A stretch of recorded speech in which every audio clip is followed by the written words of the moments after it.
When we start teaching about rounding, we look at a number and we start in our tens place. So if I had the number 56, we would say we're going to round the number 56 to the nearest tens. And a lot of times we compare it to money. If I have $56 in my pocket, about how much money do I have if I was telling someone? That's what our rounding is going to be. So let's find our number that's in the tens place and we'll underline it. So how many tens do we have right now? That's the first question we ask. So right now I have 5 tens. That's the number 50. That's the number that I have currently. What would the next tens number, if I wanted to round this number up to the next tens, what would it be? So those are the two questions we start with. How many do I have? How many tens do I have? And what would the next 10 be? And I put those two on a number line. Now, when we're first teaching this, we also want to think about what comes in the middle. So that helps us teach that rule about 5 and above. And some of our kids struggle with that, actually. So what would be halfway between 50 and 60? And of course, that's 55. So step 1, how many do I have? Step 2, what comes next? And then step 3 on our number line would be, what's the number in the middle? Step 4 would be, now I'm going to look next to my tens that I'm rounding. I'm going to look to the right one place, and that number is going to help me decide where I'm at on this number line. So the number 56, let's place it on the number line. So if this is 55 here in the middle, 56 I would say is about right here. So that's step number 4, is placing it there. So when we're first starting out, it's really easy for a student to see then if that's 56, 56 is definitely closer to the 60 than it is to 50. And so out of my two choices, the only two choices I had to round to were 50 or 60. My answer is 60. 56 is closer to 60.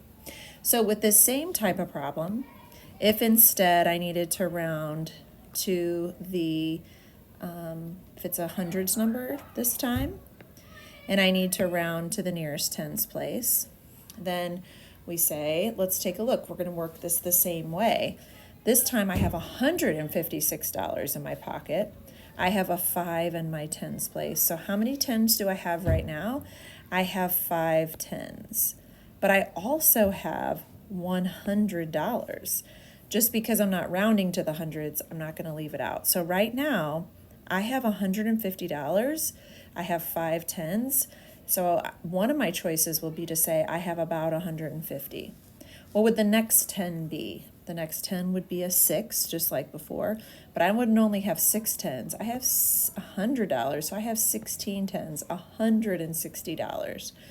First step, how many do I have? Second step, what's the next? What would be right in the middle? $155. I look next door. Next door tells me my 156, again, would be about right here. So if I rounded 156 to the nearest 10, I would be at 160. So there was still a 60 there, but I can't leave off the numbers that come in front of my place value, or it changes it altogether, okay? So, excuse me, through examples, we end up learning that it's kind of like riding a bike on a hill. If I'm on a hill and I start pedaling from over here, and this is 1, and this is 2, and this is 3, and this is 4. If I stopped at any of those points, I would roll back down the hill. However, if I was riding my bike and I got all the way up here to the top of the hill at the 5, or the 6, 7, 8, or 9, I would definitely roll down the hill. Now I know 5's right in the middle, but once you've done that work to get to the top, you would want to roll forward. So we use this little hill as our example and thinking about which one of my two choices am I rolling to. So in the case where I have a large number, this becomes helpful for ours that struggle. Those who start to get this early on, it's not a problem when we move into larger numbers. But those who are still struggle with their number sense, it can be. So let's say we had a 10,000s number like 26,378.